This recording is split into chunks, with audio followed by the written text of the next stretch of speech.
Bonjour Rokhaya. Bonjour Grace. Bienvenue dans cet épisode spécial franco-belge Kiffe ta race, le podcast qui saute à pieds joints dans les questions raciales, en crossover avec Les Grenades, qui dégoupillent l'actualité d'un point de vue féministe à la RTBF. Alors, vous ne le savez peut-être pas, mais dans Kiffe ta race, on parle sans complexe de noirs, d'arabes, de blancs, d'asiatiques, de juifs, de musulmans.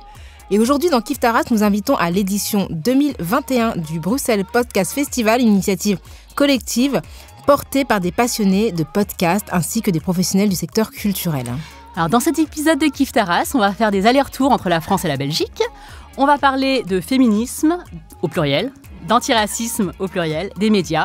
Comment est-ce qu'en 2021, on aborde ces sujets dans nos espaces publics ? Comment sont traitées ces questions quand on est une femme et qu'on n'est pas blanche ? Est-ce que ces thématiques nous échappent ou au contraire nous sont assignées ? Programme chargé en perspective.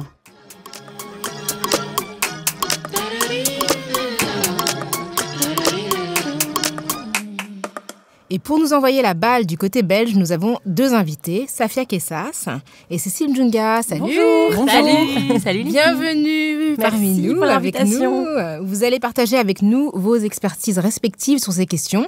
Alors Safia, tu es journaliste, documentariste et autrice fondatrice des Grenades sur RTBF, donc qui est le service public audiovisuel en Belgique. Et tu publies le 4 mars prochain, et on a la chance de l'avoir eu en avant-première, Balance ta grenade aux éditions Luc Pire. Absolument, c'est moi. Merci d'être là. Et Cécile, alors toi, tu es artiste, comédienne, humoriste, animatrice à la télévision et à la radio. On peut te retrouver en tant que chroniqueuse prochainement, où ça a commencé, je crois, le week-end dernier, dans la nouvelle émission de Michel Simès sur France 2. Exactement, Antidote, voilà. Ça vient de débarquer. Bienvenue. Merci les filles, c'est un plaisir d'être là. C'est trop cool. Ravie. Et dans Kiffe ta race, quand on commence, on va parler de questions raciales, on a un petit rituel qui est de vous demander si vous vous situez sur le plan racial. Par exemple, Rokhaya est perçue comme une femme noire. Moi, je suis perçue en France comme une femme asiatique. Est-ce que vous, c'est quelque chose qui vous a traversé ? Et si oui, comment vous vous situez ? Alors, qui c'est qui commence ? Allez, vas-y, Safia. Non, vas-y, Cécile. Ils sont trop polis. On en parlait juste avant parce que justement, j'avais vu la question et moi, je me suis dit, mais j'en sais rien en fait où je me situe. Je me suis jamais posé la question. C'est très très tard qu'est venue cette question de race. Moi, j'ai compris que j'étais noire, je devais avoir 23 ans, en fait. Avant ça, je pensais que j'étais blanche ou que j'étais peu... Enfin, je m'étais jamais posé la question. Et donc, voilà, oui, je suis une femme noire, en effet, belge, intermittente du spectacle, ça fait beaucoup, hein. Tu cumules. Petite, voilà. Mais... moi, je suis un être humain et tout simplement une femme du monde. J'aime bien. Et justement, tu dis que la question a surgi dans ta vie quand tu avais 23 ans. Qu'est-ce qui s'est passé à ce moment-là ? C'est quand j'ai commencé à chercher du travail. Ah, bah oui. Voilà, on y vient toujours. Les illusions ne peuvent pas durer éternellement. C'est pas très original. Mais oui, jusque-là, moi, j'avais eu la chance de grandir dans un quartier...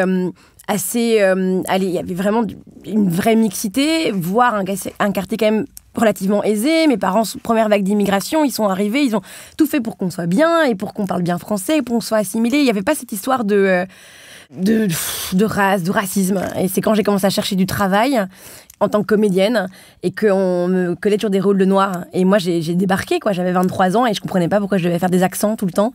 Et je suis tombée de très haut et j'avais déjà 23 ans, donc ça faisait mal. Et voilà. Et le seul rôle que j'ai eu, c'est quand je suis arrivée au casting pieds nus, mais pour de vrai, hein, avec un foulard en wax sur la tête. Et au casting, j'ai fait non, dis donc. Bref, j'en ai fait des caisses, c'était horrible. Horrible, j'ai Et là, hyper honte. vous êtes hyper authentique. Mais c'est ça qu'on veut. C'est vrai, c'est ça qu'on cherche. Et j'ai eu le rôle. Et j'ai joué avec Bernadette Lafont. C'est mon premier rôle au cinéma et mon dernier rôle au cinéma. Voilà. Donc voilà, c'est arrivé tard. Ouais, mais souvent ça arrive par la prise. C'est pour ça que Grace pose la question comment vous êtes perçu, parce qu'en fait c'est pas forcément la manière dont on s'identifie, même si on s'y réapproprie l'identification, c'est ce qu'on nous impose de l'extérieur, quoi. Et effectivement, c'est l'extérieur qui t'a obligé à te conformer. Il m'a sorti de mon monde de bisounours. Exactement. Mais on va t'y replonger. Ah oui. Parce qu'on on met les gens à l'aise dans Kiffe ta race. Et toi, Safia ? Moi, c'est arrivé beaucoup plus jeune, en fait. C'est arrivé à l'école primaire. Et je me souviens que je faisais la file avec mes petits amis avec mon petit plateau. Et la cantinière, en fait, m'a dit de retourner dans mon pays à ce moment-là. Et donc, d'un coup, d'un seul. Et c'est vrai que ça m'a À ce moment-là, j'ai vraiment compris que il y avait un regard qu'on portait sur moi qui n'était pas le même que celui qu'on pouvait porter sur les autres. C'était une école en plus qui était une école catholique qui venait de s'ouvrir aux filles en plus, donc il y avait très peu de filles. Et puis mon père est venu à l'école pour demander en fait ce qui s'était passé, pour comprendre pourquoi j'avais reçu une insulte raciste. Parce que tu t'es rentré chez toi, t'en as parlé à tes parents tout de suite. Ouais, j'en ai parlé à mes parents. Et puis ils sont venus à l'école, mon père est venu à l'école. Et je me souviens, moi j'étais dans la cour de récréation et mon père, en fait, à l'époque, il portait des chapkas. C'était encore la guerre froide. Et donc, il se sentait sans doute plus proche du camp de l'Est que du camp de l'Ouest, évidemment. Donc, il parlait avec les profs et tout ça. Et puis, il s'en est allé, il s'est retourné et j'ai vu, en fait, les profs rire. Et c'est un moment vraiment... Non, mais c'est un moment vraiment... Ouais, c'est ça. C'est un moment fondateur, en fait, à la fois de prise de conscience de l'altérité et du regard qu'on pose sur toi, et en même temps de révolte qui est aussi liée à une humiliation. Et puis, finalement, ce regard qu'on porte sur soi, sur l'autre, c'est quelque chose qui s'est évidemment répété de façon récurrente. Et c'est quelque chose vraiment, pour moi, qui a été définitif quand j'ai mis les pieds dans le monde du journalisme. Et je me souviens, au début, je disais à mes collègues, bon, ce midi, je mange pas avec vous, je vais manger chez mes parents. Et alors là, il y a un de mes collègues qui me dit en rigolant, j'imagine que tu vas manger un couscous. Ouais. Oui, parce qu'on a vraiment le temps de faire des couscous tous les midis. Bien sûr, effectivement. Ils savent pas comment se la mijoter. À ce moment-là, dans mon sac, il y a la djellaba. Évidemment, on a pris la musique aussi, parce qu'en même temps, quand on mange, nous, on danse en même temps, parce que c'est assez, quoi. Exactement. Donc voilà, après, c'est une phrase que je me dis souvent, c'est une phrase, c'est le regard que les autres portent sur nous, qui fait qu'on se sent en fait finalement étranger à soi-même, parce que forcément on se réveille pas tous les jours en se disant voilà. Et aujourd'hui je me définis effectivement comme une femme racisée. Et spécifiquement quelque chose ou racisée en général? Racisée, spécifiquement quelque chose d'origine algérienne, mais ça s'arrête là. En tout cas racisée, parce que je pense pas que les gens se disent elle est pas tout à fait de chez nous, mais on sait pas très bien d'où. Et en tout cas, on se permet en tout cas de porter un regard, un jugement ou des réflexions qui sont absolument inappropriées. Mais pour rebondir sur ce que tu dis, si je peux me permettre, moi, c'est récent que du coup maintenant j'ai intégré le fait que oui, ok, je suis une femme noire. Et depuis que j'assume cette chose-là et que je l'ai mentalisée, je vais dire, je travaille beaucoup plus, notamment en tant que comédienne ou animatrice, depuis que j'ai compris en fait que ça pouvait être un atout. Et plus, depuis que je retourne la situation, je veux plus que ce soit un handicap ou depuis que c'est devenu un atout et que je dis ok d'accord, vous voulez me voir comme un quota, vous voulez me voir comme si ok, on va jouer le jeu, en fait je vais jouer le même jeu et je vais assumer ça et depuis que j'assume, je me sens mieux en fait. C'est bizarre mais je me sens mieux et je travaille plus. Parce que tu subis pas en fait. Oui c'est ça, je subis plus. C'est moi qui vais avoir un point d'avance sur les autres par rapport à ça. C'est pas vous qui allez me dire que je suis noire, en fait. Moi, je suis noire et je vais l'assumer. Et en fait, on va tout de suite clore le débat. Et puis, le côté de je me sens bien parce que, en fait, je suis soulagée de ne pas avoir à aborder la question. Enfin, c'est clair entre nous, là, en fait. C'est-à-dire que tu me vois comme ça. Je me vois comme si comme ça. En fait, c'est que vraiment cette question de la définition, elle est assez centrale quand on est dans le podcast. Et évidemment, moi, je me lève pas tous les matins en me disant youpi, je suis une femme asiatique. Enfin, c'est évidemment pas la première chose qui m'arrive dans la tête quand je me lève. T'as oublié l'accent quand même. Ah oui, pardon. Alors, en plus, je suis très très mauvaise en accent, donc du coup, voilà. Mais c'est vrai que il y a ce truc d'assumer, de se dire bon de toute façon, on va pas y échapper. Moi, j'y échappe pas. On me dit ni hao dans la rue. On me dit oui. Voilà, non mais là, ici, nous sommes à Belleville, par exemple. Ah oui. Quand je sors du métro Belleville et que je viens jusqu'au studio de Binge Audio qui est à côté de... C'est un quartier asiatique, pour les Bruxellois qui nous exactement, où il y a beaucoup de communautés qui cohabitent à Belleville, mais il y a aussi une forte communauté asiatique, chinoise en particulier. Et il y a aussi beaucoup de travailleuses du sexe. Je ne peux pas me dire, non, je fais comme si de rien n'était. En fait, c'est-à-dire que je sors du métro, je vois qu'il y a des personnes qui me ressemblent, qui sont là dans l'espace public et qui envoient des messages, en fait, et que ces messages sont reçus. Enfin, pour dire que tant que j'assumais pas, j'avais honte. En fait, je me disais, mais ils pouvaient me prendre pour l'une d'elles. Comment je réagis si, je me disais plein de trucs dans la tête. Est-ce que s'il me dit ça, mais je réponds ça. Peut-être tu te fais des tripes. Et en fait, depuis que pour moi, c'est très clair. C'est-à-dire que elles travaillent. Ce sont des femmes asiatiques, ce sont des femmes chinoises. Oui, moi aussi. Et c'est ainsi. Et il n'y a pas de... Voilà. Et en fait, j'ai beaucoup moins de d'angoisse, de problèmes psychologiques qui me traversent quand je passe par le métro de Belleville. Oui, c'est ça en fait, c'est qu'à partir du moment où tu considères pas que c'est humiliant d'être associé à des gens qui sont dignes en fait, et que du coup t'arrives à accepter aussi en disant bah oui, enfin si vous pensez qu'on a à voir, oui on a à voir dans notre humanité, mais moi je sais que je suis un individu, qu'elles sont des individus aussi. Mais du coup c'est une vraie étape en fait, finalement. C'est une étape, ouais. C'est une étape.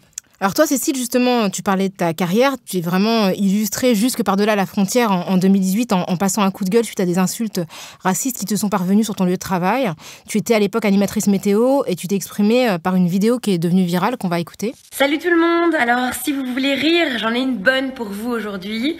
Hier, au boulot, donc à la météo, il y a une dame qui a appelé pour dire que j'étais trop noire et qu'elle ne voyait rien dans l'écran, qu'on ne voyait que mes vêtements, que je ne passais pas bien à la télé parce que j'étais trop noire et qu'il fallait me le dire. Ça commence à vraiment m'énerver, ce genre de message. J'en reçois, ça ne s'arrête pas. Ça va faire 1 an que je fais ce métier maintenant et j'en ai marre en fait de recevoir des tonnes de messages racistes, des messages insultants. Donc ça commence à me mettre en colère vraiment. Et puis ça me touche parce que je suis un être humain en fait et que forcément j'essaie de passer outre parce que je pense que je suis quelqu'un qui avance, parce que je veux pas mettre ça en avant, parce que ça reste une minorité bruyante. Mais en fait c'est plus drôle en fait. Moi ça commence à me... Voilà quoi, recevoir des sales négresses dans mon pays, en fait, c'est pas drôle quoi. Donc en fait, moi j'en ai marre. Là, ça va faire 1 an que je fais ça, je dis rien. Je veux avancer, je dis rien. Mais là, j'en ai marre en fait. Donc maintenant, j'ai décidé que j'allais le dire.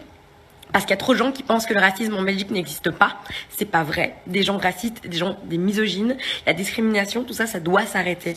Cécile m'a envoyé pendant la soirée toute une série de messages qu'elle a reçus ces derniers mois et auxquels elle n'avait pas réagi. Voilà, c'est un torrent de boue. Et ce torrent de boue-là, il n'a pas sa place. Il n'a pas sa place en Belgique, il n'a pas sa place dans une société démocratique.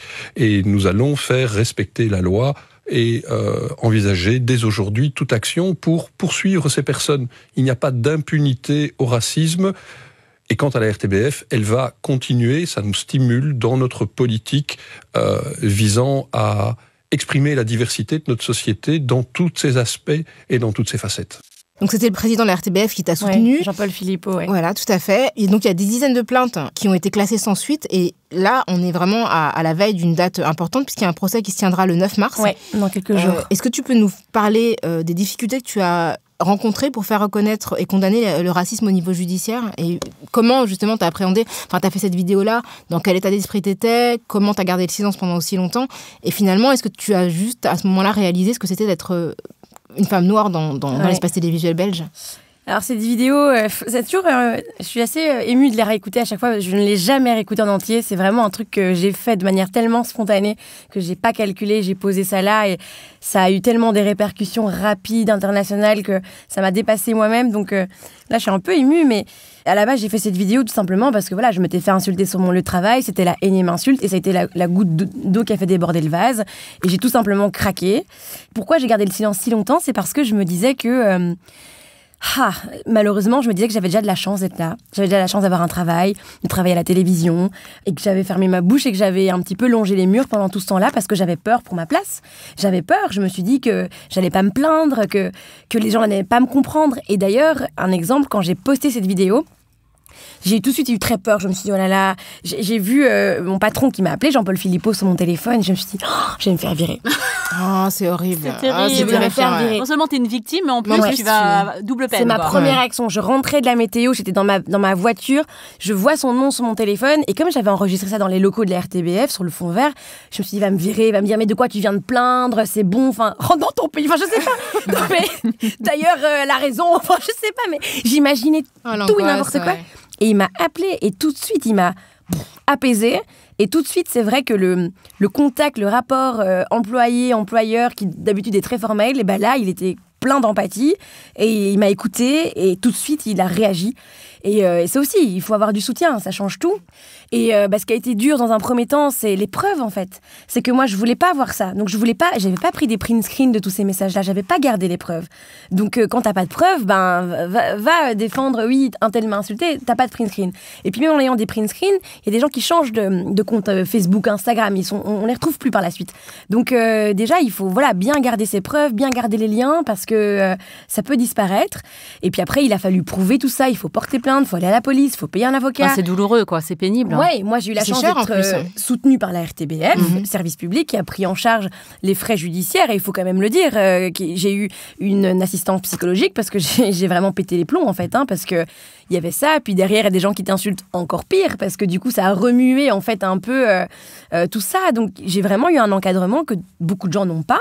Mais un encadrement que beaucoup de gens n'ont pas, mais aussi parce que ça a été mis en place en fait quelque part, on est fort démunis par rapport au cyberharcèlement et par rapport au racisme sur les réseaux sociaux, et la RTBF a mis en place toute une procédure, et en fait dès qu'on est victime aujourd'hui d'insultes racistes, quelles qu'elles soient en fait sur les réseaux sociaux, il y a juste une adresse à activer. En fait, il y a toute une procédure qui se met en charge où on est complètement entouré, pris en charge sur le plan psychologique et sur le plan juridique aussi. Et c'est important, et je pense que cette histoire a aussi été un catalyseur pour faire prendre conscience de la gravité de la situation, et aussi commencent à émerger toutes les questions qui sont liées à l'impact psychologique en fait du racisme, des microagressions. Bon là ici en l'occurrence c'était violent, mais ça commence à faire son chemin aussi, y compris dans un média mainstream. Ouais, et ça t'a été utile d'être soutenu, j'imagine, psychologiquement et matériellement aussi. Oui, déjà, moi j'ai pas d'avocat dans ma vie, c'est pas un numéro que j'ai dans mon téléphone, avocat, je sais pas. Fallait m'appeler. Speed dial. Donc déjà, moi je connaissais pas l'avocat, je savais que je vais pas à la police, a priori, y a pas de raison, je sais pas. Donc déjà ça m'a aidé, et puis psychologiquement oui. En fait, comprendre que c'est pas moi, le problème ne vient pas de moi. Et pendant 30 ans, j'ai pensé que le problème venait de moi. C'était complètement inverse. La preuve, j'ai eu peur quand j'ai posté cette vidéo. Donc déjà, comprendre que le problème ne vient pas de moi, comprendre que je suis dans mon droit, comprendre que je suis entourée, que je vais pas perdre mon travail, que de me revaloriser, d'être armée, tout ça. Est-ce que tu as eu des messages de soutien, à part le président de la RTBF et tes collègues, des téléspectateurs Ah oui, en fait, ça a remué un élan, une prise de conscience, mais internationale, parce que j'ai eu des messages, BBC World, des choses comme ça, même au Canada. Il y a eu vraiment des répercussions et des messages vraiment de soutien. Donc, je pense qu'il y a... En Belgique, je dis toujours, je pense que le Belge n'est pas raciste. Moi, j'ai vraiment ressenti un vrai soutien. Le problème, c'est que on a une société avec certains fondements racistes qui sont basés sur un pays colonisateur, etc. Mais les gens ont vraiment réagi, et il y a vraiment eu un élan de prise de conscience. Il y a même des gens qui se sont excusés, des gens qui m'ont écrit, qui m'ont dit... À la place des gens, à la place des autres. Ils m'ont dit, mais je me rends compte qu'un jour, j'ai déjà dit telle et telle chose, je vous ai déjà envoyé tel et tel message, je me rends compte qu'en fait, ça se fait pas, ça va pas. Ah oui, il y a eu aussi des prises de conscience comme ça. Et ça, c'est vraiment beau, et je préfère retenir ça que le Maintenant, reste. payer des amendes. Mais moi je voulais juste dire que vraiment l'émotion dans cette vidéo quand tu commences et tu dis est-ce que vous voulez rire aujourd'hui? Après je savais pas où j'allais.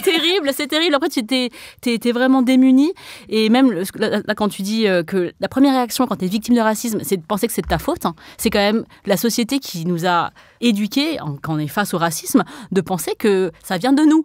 C'est-à-dire que c'est la première réaction que c'est nous le problème en fait. Tu vis un truc qui est difficile, qui est terrible, donc tu sais même, t'as peur de le dire. Une fois que tu l'as dit, t'as peur qu'il t'arrive un truc.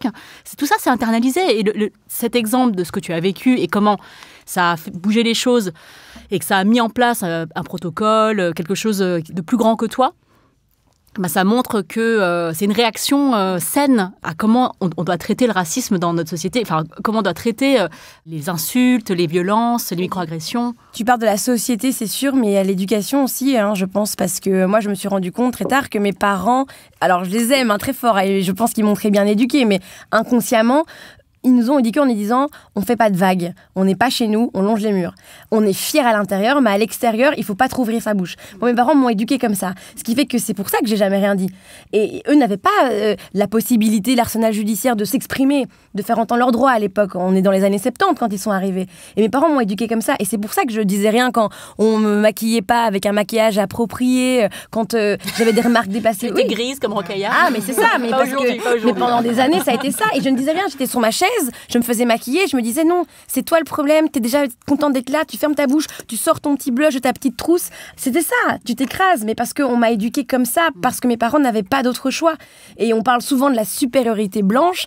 Ben moi, j'ai pris conscience à ce moment-là de l'infériorité noire que je ressentais. Cette espèce de poids sur les épaules que j'avais ressenti, alors que je me suis toujours considérée comme une femme forte. Et en fait, je me suis rendu compte qu'en fait, je me comportais comme une femme complètement soumise par rapport à ça. Donc, je pense que les parents aussi ont un rôle à jouer là-dedans, quoi. Même si j'embrasse très fort ma maman. Oui, non, tous les signaux de la société nous renvoient aussi ces indicateurs. C'est-à-dire que quand tu dis que tu te sentais dans une position où tu aurais déjà dû être contente d'être là, c'est ce qu'on nous renvoie en permanence. Donc c'est vrai que tu t'autorises pas à en dire plus que merci, en fait, quand tu accèdes à une position que personne d'autre n'a atteinte avant toi. Tu vois, donc c'est compliqué. C'est pas seulement tes parents. Tes parents, je pense qu'ils voulaient te protéger.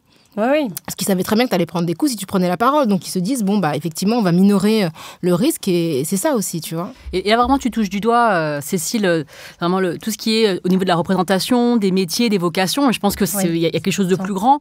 Et toi, Safia, tu es la fondatrice des Grenades à la RTBF. Donc c'est l'équivalent de France TV pour nous et Radio France, où les sujets féministes ont leur place. Et donc là, je suis allée sur le site récemment. Vous avez des prises des paroles, les questions de droits des femmes, de revendications LGBTQIA+, violences sexistes, sexuelles, enfin voilà, tous les sujets d'actualité qui touchent aux femmes. Est-ce que tu peux nous expliquer la création de ça? Est-ce que c'est venu tout seul ou est-ce que tu as dû... C'est une question historique. Est-ce qu'on t'a offert les choses sur un plateau ou est-ce que tu as dû... Évidemment, ça se passe toujours comme ça. Attends, j'essaye de me relever. Vas-y. Et comment est-ce que tu Quelqu'un as a fait pris passer... conscience, a dit, mais Safia, il faut que nous parlions de racisme et de sexisme. C'est ça. C'est hyper porteur comme sujet. Ouais. Il y a des dessous à se faire, grave. À fond. Non, mais en fait, c'est vrai que ces questions-là sur la diversité, ça fait longtemps que ça me travaille. J'ai parfois des remarques du genre c'est normal que ça me concerne en fait, voilà la diversité. Et en fait la diversité c'est quelque chose que j'ai appris dans les médias parce que en fait on est très très vite formaté une fois qu'on rentre dans un média mainstream et on essaye de rentrer dans cette notion du neutre et on cherche effectivement l'efficacité de la parole, une certaine manière de parler qui finalement ressemble à quoi ou à qui ressemble plutôt à un homme blanc finalement de plus de 50 ans issu de la classe moyenne supérieure. On s'en rend pas compte mais c'est intériorisé en fait tout ce formatage. Et donc c'est vrai que moi quand je suis rentrée dans ce milieu-là, je voyais souvent en fait l'essentialisation, c'est-à-dire que quand on allait interviewer quelqu'un pour parler que ce soit voilà des personnes âgées, les femmes c'était pour les problèmes de maternité, les arabes c'était pour les problèmes de racisme, etc. Donc forcément à un moment donné moi je me retrouvais pas spécialement dans ces narrations. Et puis il y a eu MeToo. Et MeToo a été un véritable catalyseur parce qu'il y a eu une prise en considération non seulement de la parole des femmes, mais aussi une prise en considération de ces sujets qui étaient dans la hiérarchie de l'information, qui étaient au plus bas. Et donc, je dis pas que l'écoute était totale, mais en tout cas, elle n'a fait que croître au fur et à mesure des années. Et puis, moi, m'intéressant de plus en plus à ces questions, je voyais aussi qu'il y avait de plus en plus de médias sur les réseaux sociaux qui étaient en train d'émerger et que je trouvais que nous, en tant que médias de service public, on avait notre place à prendre. Et en fait, forcément, quand j'ai proposé le projet des Grenades avec une grille qui soit intersectionnelle, avec des sujets qui touchent à toutes les questions que tu as évoquées, il y a eu un véritable intérêt. Et en fait, ce qui a vraiment tout facilité, c'est le modèle économique. Parce que, en fait, c'est un projet qui, à la fois, qui est soutenu par la RTBF, mais qui est aussi soutenu par la direction de l'égalité des chances d'une institution francophone en Belgique. Donc, qui défend ces questions-là. Donc, le fait qu'il y ait, en fait, cette espèce de nouveau modèle économique qui nous permet, en fait, de faire travailler et d'engager des chroniqueuses, des journalistes qui sont spécialisés sur ces questions-là, mais qui viennent pas forcément du sérail, ça nous donne à la fois une liberté et en même temps un mode de fonctionnement qui nous permet d'être un peu plus autonome, en fait. Et donc, c'est ça qui fait que... Mais en fait, en interne, j'ai pas eu au départ, quand j'ai proposé le projet, on m'a pas dit non, mais quelle horreur, ne le fais pas. On m'a dit non, c'est une bonne idée. Et on a de la chance de t'avoir, d'ailleurs, à la RTBF. Voilà, merci beaucoup, merci de le dire. Non, mais on a de la chance d'avoir une personne qui est dédiée à ça. Elle veille, en fait. Elle veille à ce qu'il y ait de l'égalité, de la parité, de la diversité. Et c'est important.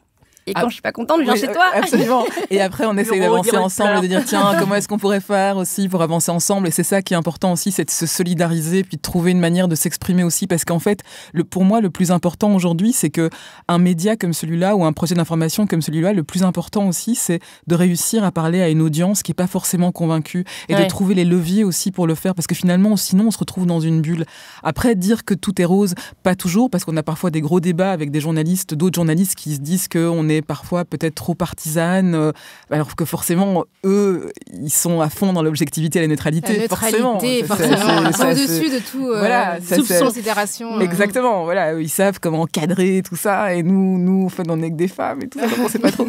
Mais voilà, mais donc parfois il y a des moments de tension, mais qui font partie du jeu, et c'est ça qui est aussi intéressant, c'est de se dire, ce qui est important, c'est d'accepter aussi ces moments de débat, même s'ils sont pas évidents, parce que le but, c'est d'aller toucher un public qui est pas le public convaincu pour moi, et ça rentre dans nos missions de service public. C'est pas être dans une bulle simplement, voilà, où on est dans un entre-soi. On peut le faire, mais il faut trouver des leviers et des modèles aussi d'inspiration. Toi, tu dis souvent ça, Rokhaya, aussi, comme tu travailles à la télévision française et à la radio française, tu dis que souvent quand tu parles pas pour convaincre les personnes qui sont autour de la table, qui débattent avec toi, mais c'est pour le public qui t'écoute, qui est plus large que les personnes qui sont avec toi. Et toi aussi, tu reçois des insultes. Oui. Elle ouvre des grands yeux, là. Et d'ailleurs, si tu peux me permettre, parce que c'est la première fois que je te rencontre, et vraiment bravo. On parle de mon histoire, mais moi c'est pas grand chose à comparer à ce que toi tu reçois. Et puis moi maintenant les gens ils ont peur de moi, maintenant les gens n'écrivent plus rien, tu vois. Les Belges sont plus calmes, je pense, que les Français. Ouais, les Français c'est un petit peu voilà. Qu'est-ce que t'en fais alors de tout ça? Vraiment bravo quoi. C'est une vraie question parce que déjà il y a plein de choses, c'est que je participe à des débats parfois, même dans le cadre des débats il y a une forme d'hostilité en face de la table. Et donc moi je me suis posé la question de pourquoi. C'est-à-dire qu'à un moment donné, moi la première année, c'est que tu dis il y a des gens que tu ne les rencontres jamais dans ta vie. Donc pourquoi tu vas leur parler et essayer de discuter avec eux de thèmes qui te tiennent à cœur? Parce qu'en fait il y a des gens pour qui le débat c'est une joute. Mais c'est vrai que moi quand je parle de racisme ou de sexisme, c'est ma vie en fait. Et je sais que quand on parle de violences policières, les victimes de violences policières sont potentiellement des gens de mon entourage. Donc c'est pas une question théorique ou juste un truc comme ça de rhétorique qu'on va débattre d'un sujet pour avoir la meilleure punchline. Moi c'est vraiment une question de vie ou de mort pour certaines personnes que je suis susceptible de connaître. Donc il y avait ce truc-là de l'enjeu en fait émotionnel et affectif personnel de pourquoi. Et ce qui m'a convaincu du fait qu'il fallait que je poursuive, c'est de voir des gens dans la rue me remercier en fait et me dire en fait vous ne nous voyez pas, mais en fait nous on vous soutient. Et c'est hyper touchant parce que moi ce que je me dis maintenant c'est que je ne parle pas aux gens qui sont autour de la table, mais s'il y a une seule personne qui me regarde et qui est d'accord avec moi, c'est à cette personne que je parle. Parce que je veux que cette personne se sente représentée autour de la table. Et du coup ça me motive parce que je me dis de toutes les façons les gens qui sont conservateurs autour de la table, bon il n'y a pas toujours que des conservateurs, mais souvent je ne les convaincrai pas, mais... Toi, t'es dans des débats. C'est vrai que je suis dans des... Franchement, parfois, je dis, mais pourquoi elle a été là-bas? Et le courage, toi, t'es dans des embuscades. Après, c'est là. Non, mais franchement, tu vas dans des endroits... Moi, je suis dans mon fauteuil, je regarde, je me dis, mais comment elle est encore debout? C'est la télévision française, en fait. En fait, c'est comme si mon arrivée, c'était un peu une espèce d'accident. Et que du coup, même ta présence, ma présence en tout cas, provoque une espèce de réaction épidermique. C'est-à-dire que indépendamment de ce que je dis, ils sont vénères que je sois là, au même endroit qu'eux. Et du coup, il y a ça, et puis après, c'est être une femme noire et en plus défendre des positions antiracistes et antisexistes, mais pas sur un mode années 80, on va faire une farandole autour de la Terre et puis tout ira bien. Tu vois, c'est vraiment essayer de dire les choses mais ça, autrement. Les gens veulent pas l'entendre. Ils ne veulent pas l'entendre, et surtout d'une personne qui, comme toi, en fait, comme tu le pensais, devrait être reconnaissante. Les gens se disent, mais attends, la meuf, elle est là, elle devrait être contente. Pourquoi, en plus, elle se plaint? Mais je me plains pas pour moi. Ils veulent pas que tu trouves des solutions, en fait. Et ils veulent pas, en fait, que tu questionnes leur position. Et après, pour la question des insultes, au début, c'était hyper choquant. J'étais hyper choquée au tout début, je me disais, mais...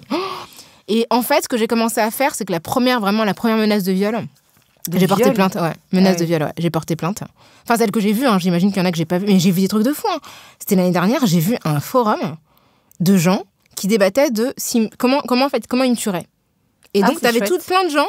Alors, est-ce qu'on peut la violer? Enfin, c'était horrible. Tout un débat de mecs qui se demandaient comment ils me tueraient, en fait. Franchement, c'était incroyable, cette espèce d'imagination, mais de l'horreur, quoi, l'escalade dans l'horreur et tout. Et en fait, dès que je peux, je porte plainte. J'ai fait condamner plusieurs personnes pour menaces de mort, menaces de viol. Et puis après, il y a la question il y a l'autre truc, il y a aussi, des fois des personnalités publiques qui m'injurient. Et là, je porte plainte aussi. C'est-à-dire que c'est pas forcément menaçant, mais dans le cadre de débats ou sur Twitter, qui s'en prennent à moi dans des propos injurieux. Et là, systématiquement, je menace. Mais je veux dire, là, aujourd'hui, j'ai 7 plaintes en cours. Ça n'a pas modifié ton rapport au... 7, ouais. Ah 7 oui. plaintes en cours. Ouais. Moi, tu me bats. Moi, j'ai un petit procès, là, mais c'est un petit truc qui arrive. Ouais. Ça n'a pas modifié ton rapport aux réseaux sociaux ? Disons que ça, en tout cas par rapport à Twitter, ça me fait réfléchir à la manière dont je tweete, parce que des fois, tu es dans une conversation, tu te rends pas compte qu'un tweet peut être isolé et être lu complètement autrement. Donc c'est vrai que maintenant, quand je tweete, je pense à ce que veut dire le tweet tout seul, sans la conversation qui est autour. Dis ça à Trump seulement, parce que lui, il n'a pas compris comment il fallait tweeter. Ouais, mais t'as raison. Donc voilà, mais c'est vrai que je me dis quand même que j'ai la chance d'avoir les moyens, en fait, de porter plainte, les moyens psychologiques, mentaux, puis après les moyens matériels, d'être accompagné par des avocats qui, voilà, mais c'est compliqué. Puis moi aussi, il y a des gens qui portent plainte contre moi. Tu vois, donc t'as aussi des gens qui essaient de t'intimider. Là, j'ai 2 personnes qui m'ont attaquée. Donc, il y en avait une qui m'avait attaqué, une mère, mais avec de l'argent public. Toi, c'est la RTBF, l'argent public te soutient, moi, c'est l'argent public qui m'attaque. Donc, j'ai été relaxée, mais c'était complètement fou, parce que je me dis, mais attends, t'es mère, je suis journaliste, donc liberté de la presse, tu m'attaques, tu perds, donc tu gâches l'argent des gens comme ça. Contribuable. Pour rien, mais c'est de l'intimidation, en fait, tu vois. Et c'est parce que tu as dit un truc, et en tant que journaliste, je trouve que symboliquement, c'est fort, et ils t'attaquent pour t'intimider. Ouais, d'accord. Tu vois, donc voilà, il faut naviguer, quoi. Voilà, bravo en tout cas. Bah, merci. Et du coup, oui, non, mais que dans l'espace public, le fait qu'il y ait du racisme et du sexisme, ça affecte durablement à la fois les personnes qui sont les journalistes, là autour de cette table, et aussi le public, parce que d'écouter, d'entendre du racisme et du sexisme à longueur de journée, ça ne laisse pas les gens intacts, ça ne laisse pas les personnes indemnes. Et on va écouter un son d'une affaire qui a eu lieu en Belgique, mais qui a aussi été inspiré de faits français. Cet homme était immergé dans le discours raciste de l'extrême droite, engagé même au parti d'extrême droite qui était le Vlaamse Blok à l'époque, et qui est devenu le Vlaams Belang. Petit à petit, il s'est dévoilé clairement, et puis là on voit clairement que ça ne lui plaisait pas qu'on soit là. Donc c'était chaque jour quelque chose. Hein. Toutes les raisons étaient possibles. Il imaginait toutes des situations pour entrer en confrontation avec nous. Et on appelait la police, on avertissait les autorités. On a vraiment, mais sans cesse, appuyé le fait que c'était vraiment du racisme et qu'il fallait agir, sinon ça allait devenir grave. Donc jusqu'à ce que le pire se produise le 7 mai 2002, c'est un lundi. 7 mai 2002, à 4h du matin, il défonce la porte et il commence à tirer partout. Chacun a une part de responsabilité sur la manière dont le racisme, l'extrême droite prend du terrain. On a dénombré plusieurs cas similaires. Il y a eu des attaques au Canada. Aujourd'hui, c'est la Nouvelle-Zélande. Avant, c'était mes parents. Demain, on sait pas encore. Demain, il y aura encore d'autres histoires similaires qui vont d'autres crimes, d'autres tragédies similaires qui vont se produire. Je me demande jusqu'à quand, en fait, on va réellement prendre ça au sérieux. Faire ce travail de mémoire, c'est rappeler que personne n'est à l'abri d'un acte aussi grave. Personne n'est à l'abri d'un autre 7 mai 2002. Alors Safia, il y a une affaire emblématique qui a eu lieu en Belgique, c'est l'affaire Isnasny. Donc la voix qu'on vient d'entendre, c'est la voix de Kenza Isnasny, dont les parents ont été assassinés le 7 mai 2002, au lendemain du second tour de l'élection présidentielle en France où Jean-Marie Le Pen faisait face à Jacques Chirac. Ses parents ont été tués par un homme qui se revendiquait d'extrême droite et qui était déçu par la défaite de Jean-Marie Le Pen en France. Et donc c'est un crime raciste qui a frappé la Belgique. Absolument, c'est un crime raciste qui a eu lieu en 2002. Et ici, c'est les Grenades qui donnent la parole à Kenza, la fille qui est une survivante et qui à l'époque avait 18 ans. Et en fait, depuis, elle milite pour éveiller les consciences, dire qu'on n'est pas à l'abri d'un nouveau 7 mai 2002. Et c'est une femme qui est hyper courageuse. Et nous, on sert aussi à visibiliser ce genre de propos et ce genre de combat. Aujourd'hui, voilà, la justice n'a pas pu, puisqu'en fait, le gars d'extrême droite qui a assassiné ses parents s'est donné la mort ensuite. Et ce qui est intéressant et préoccupant avec cette histoire, c'est tous les liens avec le racisme systémique, les liens qu'il y avait avec la police à l'époque de Schaerbeek, qui était une police qui était assez gangrénée par le racisme. Il y avait un commissaire notoirement qui était connu pour être d'extrême droite et qui fréquentait l'assassin des parents de Kenza. Donc je veux dire, en fait, c'est aussi ça qui est intéressant dans cette histoire, c'est que rien n'est arrivé par hasard et qu'il y a eu une véritable banalisation en fait de toutes les plaintes qui ont été déposées et qu'aujourd'hui on se retrouve près de 20 ans plus tard et que finalement il y a encore des crimes similaires qui sont commis et on essaye d'être vigilant et de donner la parole et de l'écoute en fait à ce genre de propos. Moi, ce que je trouve étonnant dans cette affaire, c'est que le deuxième tour de l'élection présidentielle avait lieu en France. Et je me demande dans quelle mesure les Belges et la Belgique sont à ce point attentifs à ce qui se passe en France. On vit. Tu vois, c'est avec non, vous. mais c'est fou parce que je te dis que ça provoque un crime raciste, c'est fou. Et il y a effectivement, j'ai entendu dire qu'il y avait un dicton qui disait quand la France s'enrhume, la Belgique éternue. Et j'ai l'impression que c'est un peu ça, c'est que même nos débats qu'on peut avoir sur le voile, etc., que quand il y a un débat ici, directement il est exporté dans les débats belges. Et c'est très étonnant en fait.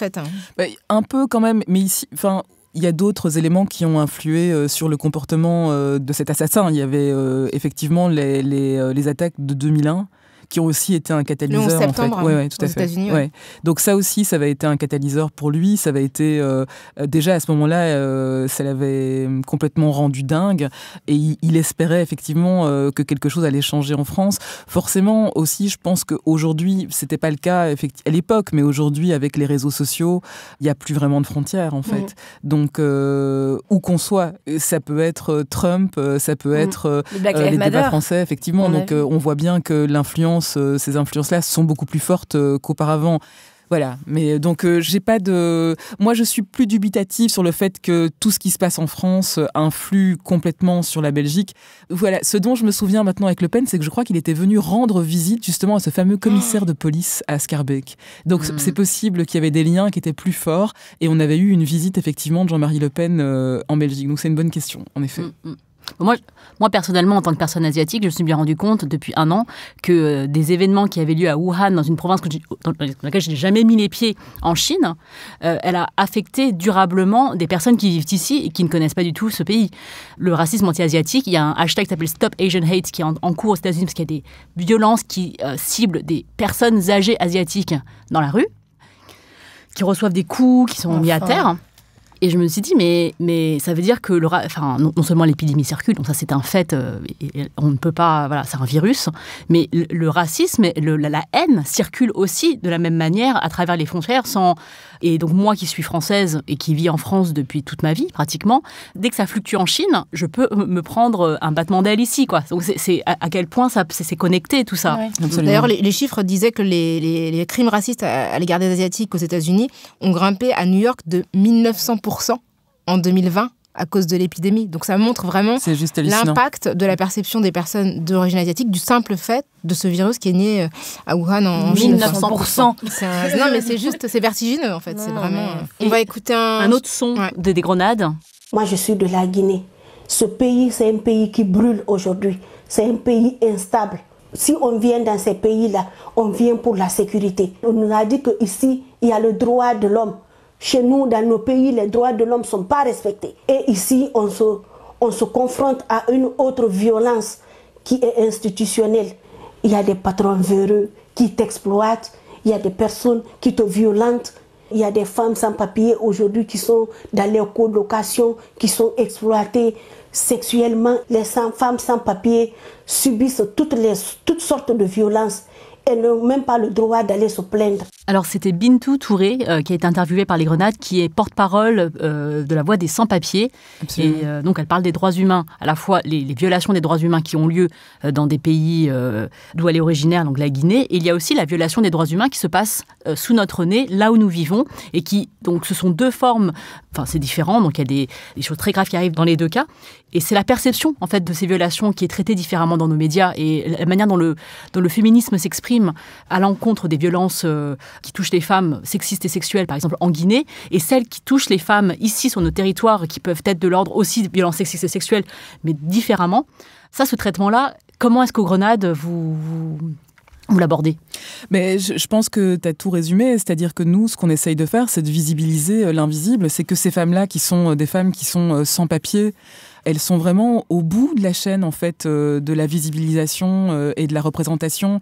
Et quand c'est la journée internationale en fait des personnes réfugiées, la plupart du temps en fait le parcours de ces femmes est invisibilisé dans les médias.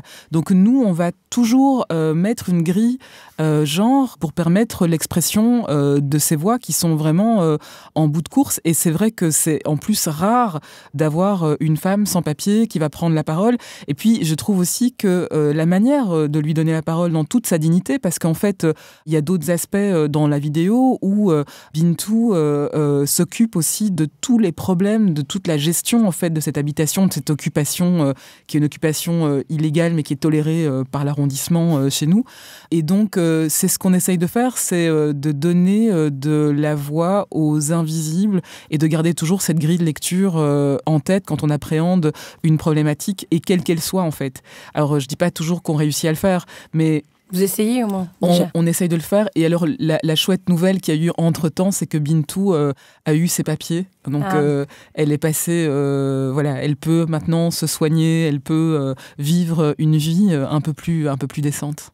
Et continuer à mettre la lumière sur celles qui ont moins de choses qu'elle, avec une forme de sécurité. Donc ça, c'est aussi une très belle nouvelle. Et puis qu'il y a de l'espoir, quoi.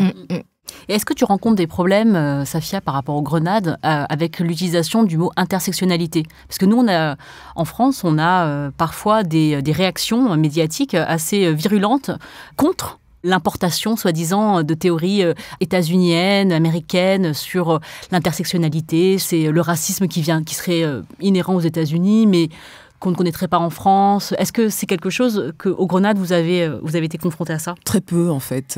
Honnêtement, parce que je pense qu'on fait un travail de qualité, j'ose le dire, que nos articles sont toujours sourcés, recoupés, et que mettre une grille intersectionnelle dans un sujet, en fait, c'est donner la parole à toutes avec des réalités différentes. Et donc, à partir du moment où c'est traité correctement, et moi, ce qui m'intéresse aussi, c'est de trouver des points de convergence. Donc, ça veut dire qu'il y a des questions sur lesquelles on va pouvoir trouver des points de convergence avec d'autres féministes qui ne partagent pas forcément cette grille de lecture-là, par exemple. Notamment sur la question de l'avortement. Là, on va trouver des points de convergence et on va pouvoir travailler ensemble. Donc, on crée aussi des ponts. Une grille de lecture intersectionnelle, ça ne veut pas dire qu'on est entre soi et qu'on essaye toujours de travailler dans l'ouverture et de créer des ponts. Et à nouveau, on laisse aussi le débat se faire. C'est vrai qu'on avait publié un article sur la colonialité et sur la manière dont la colonialité impactait en fait le féminisme et donc les féminismes. Et donc là-dessus, c'est vrai qu'on a eu des réactions un peu virulentes où quelques personnes nous ont dit qu'elles se désabonnaient. Voilà. C'est souvent les gens qui ne sont pas abonnés qui disent ça. Oui, donc voilà. Donc je pense qu'on a découvert à ce moment-là et voilà. Et en même temps, c'était une grille de lecture qui était intéressante d'entendre, et c'est à nous de le porter. Donc on l'assume, on débat, et puis il y a d'autres sujets, et puis de toute façon voilà, puis un sujet souvent chasse l'autre, mais je pense que on n'a pas le même dispositif narratif chez nous qu'en France. Parce qu'en France, quand on regarde les débats, ils sont effectivement très, très manichéens. C'est fou, quoi. C'est vraiment... et c'est le cas de le dire. Même en politique.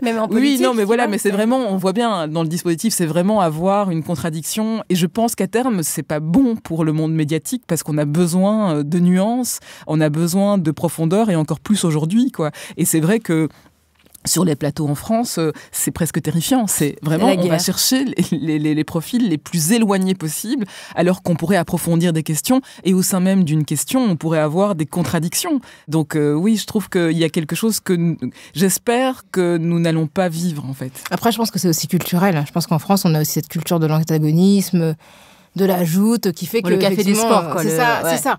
Donc je pense que il y a plein d'autres pays qui sont choqués de voir le niveau en fait de colère parfois qui peut s'exprimer dans les débats qu'on voit pas ailleurs, parce que c'est vraiment spécifique aussi à la manière dont on peut parler en France. Des fois, même dans les familles, des fois dans les dîners de famille, les gens s'emportent et tout. Puis après, ils se retrouvent pour le dessert. Il y a toujours un gars qui, un peu, c'est ça. Tu sais, le mec qui dit quelque chose juste parce que t'es contre. Ouais, on le connaît.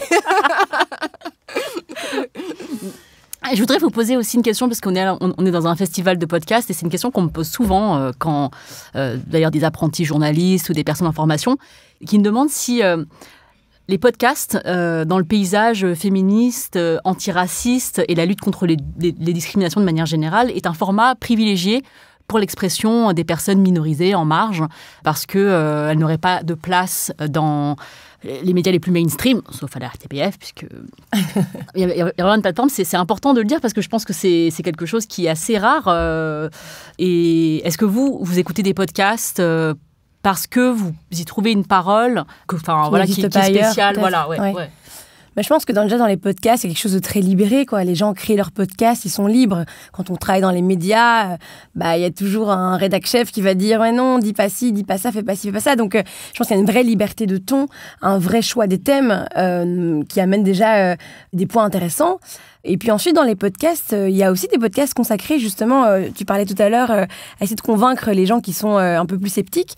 Je pense notamment à Semblant de rien, un podcast qui parle aussi aux Blancs, en fait, essayer de leur faire comprendre, en fait, ce racisme-là, pour qu'ils essaient de comprendre comment est-ce qu'on peut, ensemble, faire évoluer nos comportements, et pour pas que eux se sentent aussi persécutés là-dedans, parce qu'ils y comprennent rien. Moi, j'ai eu pas mal de discussions avec des amis blancs qui, à un moment donné, surtout pendant la période du Black Lives Matter et tout, dit mais je comprends pas ce qui se passe en fait, je me sens attaquée, je suis pas raciste, je me sens coupable. Non mais il y a juste un mec noir qui est mort, enfin moi je trouve ça un peu déplacé. Non mais en fait, oui mais je vois ce que tu veux dire, mais j'ai aussi essayé de discuter avec des gens qui ils sont pas mauvais, ils sont pas bêtes, ils sont pas racistes, c'est juste qu'à un moment donné, justement, il y a ce déclic de réflexion parce que toi tu lis, tu t'instruis, tu écoutes, tu es sensible à cette question-là, mais il y a nous aussi, on est tout autour de cette table.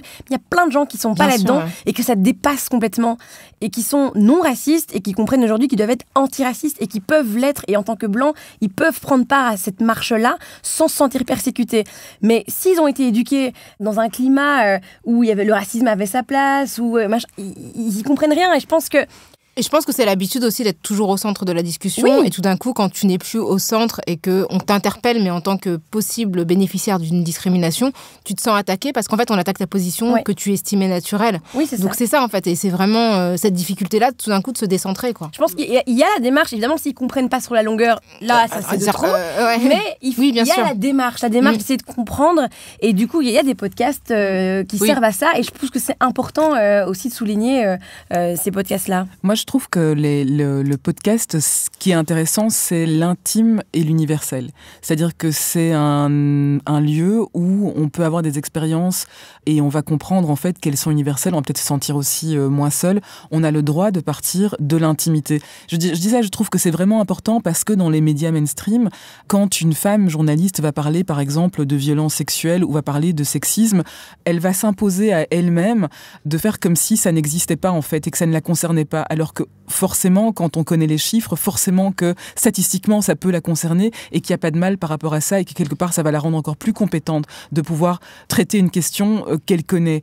Pour moi, le fait de pouvoir s'affirmer dans un podcast, je pense que c'est vraiment fondamental. L'autre aspect qui est vraiment important, c'est le côté léger, en moyen léger. Et donc, ça veut dire que des personnes qui n'ont pas accès à des caméras, à des moyens de production, à des rédactions de dossiers qui sont souvent faites pour décourager les gens et avoir toujours les mêmes, qui savent exactement comment rédiger des dossiers pour avoir la thune, ça permet de se former et de s'exprimer. Après, je pense qu'à un moment, il faut qu'il y ait une prise en charge pour moi des médias mainstream, de certains podcasts pour faire évoluer les jeunes qui veulent se lancer là-dedans et en faire quelque chose. Il y a eu des exemples notamment en Suède, avec une radio qui était spécifiquement dédiée aux cultures urbaines, et on faisait en fait évoluer les jeunes vers des rédactions mainstream. Je pense que ça, par contre, il faut à un moment donné qu'il y ait des leviers, quoi. Et un tremplin pour quelque chose de... Je pense, parce qu'il faut que ces discours-là soient entendus par le plus grand nombre, parce que forcément, le podcast, c'est un peu la continuité, c'est une autre forme de radio que tu consommes, mais c'est un lien intime, et que tu vas chercher une bulle de réconfort, tu vas prendre tes écouteurs et te balader, enfin voilà. Mais donc, je pense que c'est ça qui est important, c'est qu'à un moment donné, il faudrait peut-être réfléchir à quelque chose de plus structurel pour agréger ça et l'élargir et toucher le plus grand nombre et faire évoluer aussi les personnes qui se lancent là-dedans, quoi. Alors nous, on est justement dans une position intermédiaire, puisque effectivement, on n'est pas de la radio, mais on est produit par une organisation, enfin une société qui s'appelle Binge Audio. Donc on a quand même une rédaction en chef. Et alors, nous, franchement, pour le coup, on a vraiment une marge. Et comme tu le dis, Safia, on parle depuis nous-mêmes, c'est-à-dire qu'on se pose avec l'expérience et l'expertise, et on n'a pas de problème en fait à se situer par rapport au sujet qu'on traite, et on ne prétend pas du tout à la neutralité. Donc ça, c'est vrai que c'est une particularité qu'on retrouve beaucoup au niveau des podcasts. Et c'est vrai que sur ce que tu disais par rapport à Semblant de Rien, qui est un super podcast belge qui parle beaucoup de blanchité, nous, à Kif Taras, on reçoit énormément de mails de personnes blanches qui se situent en nous écrivant et qui disent beaucoup apprendre en nous écoutant. Donc ça veut dire qu'en fait, à partir du moment où tu choisis de le faire avec la sincérité en parlant depuis toi, tu peux parler à tout le monde, et il y a des gens qui, très humblement, en fait, prennent le temps de nous écouter, et des gens qui partent de zéro sur les questions raciales, qui nous disent, mais vous nous avez ouvert vraiment un univers qu'on ne soupçonnait pas, parce que c'est des questions qui ne nous concernaient pas. Ouais. Et ça, pour nous, c'est vraiment hyper gratifiant. D'ailleurs, on ne vous répond pas beaucoup, mais on vous lit attentivement. À chaque fois, chaque fois on dit ça, on s'excuse. Voilà, c'est ça. Un jour, on va prendre une semaine de RTT et on va répondre à tout le monde.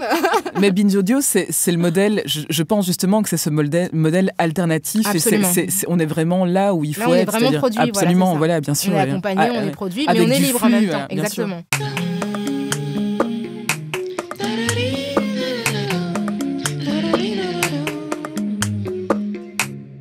Eh ben, on a des questions, non? Ouais, on a des questions du public, justement. Là, on va vous répondre. On n'a pas le choix. Bon, on a 5 minutes pour vous répondre, mais on va le faire. Alors, on a une question de François. Est-ce que les Grenades, depuis leur arrivée à la RTBF, ont un impact sur l'ensemble de la rédaction, ou vous sentez que vous êtes une présence dérangeante, entre guillemets? En fait, on a un impact parce qu'on a pas mal d'échanges en fait avec la rédaction, et il y a des moments où on insuffle des sujets, où on nous demande des conseils pour traiter correctement des sujets. Donc, voilà, on fait pas l'unanimité, mais on n'est pas les seuls à ne pas faire l'unanimité. Il y a d'autres projets à la RTB qui ne font pas l'unanimité, et c'est très bien comme ça, et vive la démocratie. Et ça me fait penser à cette question, la réponse que tu viens de formuler, Safia, au livre d'Alice Coffin, et dans le livre d'Alice Coffin, elle fait mention le génie lesbien, en 2020, elle dit que la diversité, c'est pas juste pour faire joli, elle dit que c'est pour rendre les rédactions meilleures, et en ce sens, les rédactions devraient s'emparer de la question de la diversité, pas comme étant quelque chose de politiquement correct, ou un quota, exactement, mais c'est parce que ça rend leur programme meilleur, plus riche, plus proche du réel des personnes qui les écoutent. Mais je dirais même plus que ça, c'est presque un enjeu de survie, en fait, la diversité. C'est-à-dire qu'aujourd'hui, par rapport à l'évolution du monde des médias qui est de plus en plus international, où forcément on est dans un modèle concurrentiel qui est hyper violent, ça veut dire qu'il faut s'ancrer dans sa société. Ça veut dire de nouveau, il faut travailler sur cet universel et sur ce particulier, ce local. Et c'est quoi le local? C'est la société dans laquelle on vit. C'est quoi le local? C'est les parcours incroyables de gens qu'on connaît pas parce qu'on est dans nos routines. Et donc, à partir du moment où on arrive à sortir quelque part de nos biais et de nos routines, et qu'on met des choses qui doivent être vraiment des vraies stratégies, en fait, la diversité, on peut tout de suite oublier si on veut la faire de façon... Le gars qui vous dit la diversité, de façon, on y arrivera de façon naturelle, ok, il ne faut même pas l'écouter, il n'a rien compris. Donc il faut vraiment se fixer des objectifs clairs, et je pense que c'est plus que ça. Donc pour moi, c'est un enjeu de survie, quoi. Alors il y a une autre question d'Angélique. Je te laisse la lire parce que je suis myope. Alors. Donc tu ne réponds pas aux gens, en plus c'est myope. Je comprenais pas, mais pourquoi ce regard? Mais oui, elle a l'air intelligente. Absolument, non, c'est pas du tout ça, je ne vois rien. Alors, le racisme ne vient pas seulement des Belges, il est présent dans toutes les communautés, qu'en pensez-vous? Alors, je vais reformuler la question parce que je pense que quand Angélique dit le racisme ne vient pas seulement des Belges, là je pense qu'on a 2 personnes belges autour de la table. Elle veut dire des Belges blancs, en fait. Est-ce que c'est des Belges blancs parce que je... Oui, j'imagine. Est-ce Oui, que c'est si ça, c'est- oui. est-ce que ça vient aussi des Oui. Ouais. Il est présent dans toutes les communautés, qu'en pensez-vous? Attends, elle a 2 questions. Ah oui. J'ai l'impression que l'on met tout dans le sac du racisme. Est-ce que le non-respect des droits de l'homme est du racisme? Je pense Alors- que du coup, il faudrait peut-être revoir Alors, pour c'est Angélique compliqué. la Bon, notion de racisme. déjà, ouais, je pense ouais. que la question de... Les Belges ne sont pas blancs, en fait. Il n'y a pas d'identité, en fait, d'identification à la couleur de peau et au statut citoyen belge. Enfin, vous êtes les meilleurs exemples, puisqu'on a autour de la table 2 personnes qui se définissent l'une comme Et racisée moi, et l'autre je comme suis née noire. en Flandre, en plus. Oui, c'est donc, ça. Et je pense suis que toi aussi... flamande. Voilà, donc voilà. Et après, si c'est la question du racisme anti-blanc qu'on nous pose... Oui, je pense que c'est ça. Nous vous invitons Appelons un chat un chat. Voilà, c'est ça. Je pense qu'on a un épisode qu'on a fait avec Maxime Servul qui parle de cette question-là. On l'a développé sur un certain temps et je pense que c'est... Voilà, nous, on pense que ça n'existe pas. Et on peut vous l'expliquer dans cet épisode qu'on a fait avec Maxime Qui Servul. est professeur d'université, Absolument. sociologue. Ouais. Voilà, et un autre épisode qu'on a fait avec Eric Fassin qui s'appelle Check tes privilèges blancs, qu'on a fait la saison suivante. Et après, sur la question des droits humains, moi, je préfère la notion de droits humains plutôt que de droits de l'homme. Oui, l'antiracisme fait partie du respect des droits de la personne humaine, évidemment, mais je pense que le racisme, c'est un système de domination qui est le produit en fait d'une histoire longue, qui vient de l'esclavage, de la colonisation, et en fait, nous sommes tout autour de la table les héritières de l'histoire coloniale de nos pays respectifs, donc de la France et de la Belgique, et tous les préjugés qui nous visent, en fait, sont hérités de cette période-là, c'est-à-dire que les préjugés sur les femmes noires hypersexualisées, les femmes asiatiques hypersexualisées, les femmes d'origine nord-africaine aussi hypersexualisées. Enfin, tout est il n'y a pas beaucoup d'imagination. Et tous ces préjugés-là viennent de cette histoire-là. Et là, effectivement, voilà, c'est ça, en fait, dont on parle quand on parle de racisme. On parle d'une histoire qui date de plusieurs siècles. Mais cette notion-là, je pense qu'on pourra la rappeler encore très longtemps parce que les gens ont beaucoup de mal à comprendre ce que c'est en fait le racisme et comment il s'est construit. Et le racisme anti-blanc, fou là là, Ouais. ça revient tout le temps. Hein, Ça et revient donc, tout le temps. Et la question du racisme intercommunautaire aussi, c'est quelque chose qu'on nous pose souvent. Et moi, par exemple, je peux dire très, très, très franchement à Angélique que oui, en tant que personne Bien asiatique, j'ai grandi avec des préjugés contre les femmes noires, contre les femmes d'origine algérienne, les femmes et les hommes, hein, d'ailleurs. Et ça existe. C'est pas parce que on vous dit que le racisme anti-blanc n'existe pas que les discriminations à l'encontre des personnes dans des communautés n'existent pas. Ça veut Mais dire même que- dans ouais. l'impact de le caractère systémique de ces préjugés, de ces stéréotypes, de ces discriminations, il n'est pas comparable. Il fait partie d'un système qui nourrit un système plus grand qui est celui du racisme, toutes catégories confondues. C'est vrai, d'ailleurs, même dans les pays d'Afrique. Regarde, tu viens de quel pays, toi? De Paris 19e. Ton pays d'origine, pardon, excuse-moi, je reformule ma question mieux. Pardon.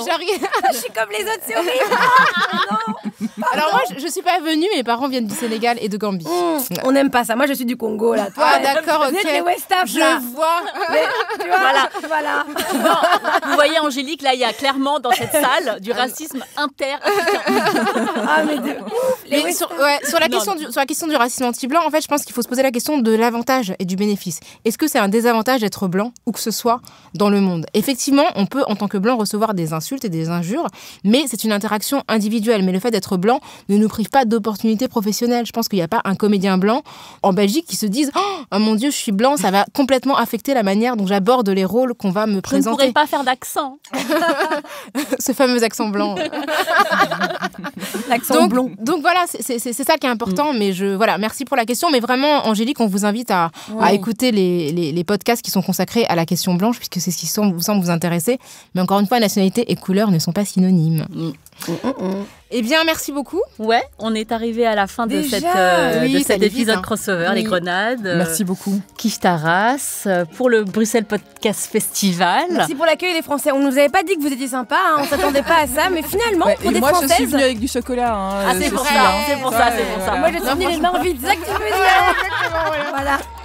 Merci pour le chocolat. C'est Mais le nom le d'un curry. film, mais c'est aussi un remerciement sincère.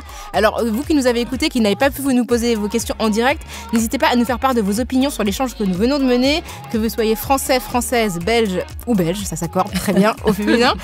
N'hésitez pas à nous faire part de vos commentaires, de vos questions, si vous êtes choqués, pas d'accord, si vous estimez qu'on est allé trop loin ou pas assez. N'hésitez pas à nous les envoyer.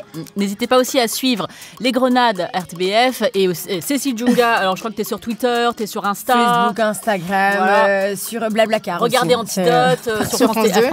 France 2. Et Safia Kessas, son nouveau livre Balance ta grenade.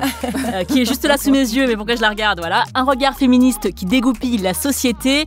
Il sera dans vos librairies à partir du 4 mars. Édition Luc Pierre. Kif Taras est un podcast produit par Binge Audio, aujourd'hui en crossover avec les Grenades RTBF, réalisé par Quentin Bresson et Adèle Itel El Madani. Merci à Camille Regache et à Naomi Titi pour l'édition. On se retrouve bientôt pour une plongée dans les questions raciales. Merci Grace. Merci Rokhaya. Merci Cécile. Merci Cécile. Merci Safia. Merci à vous. Merci.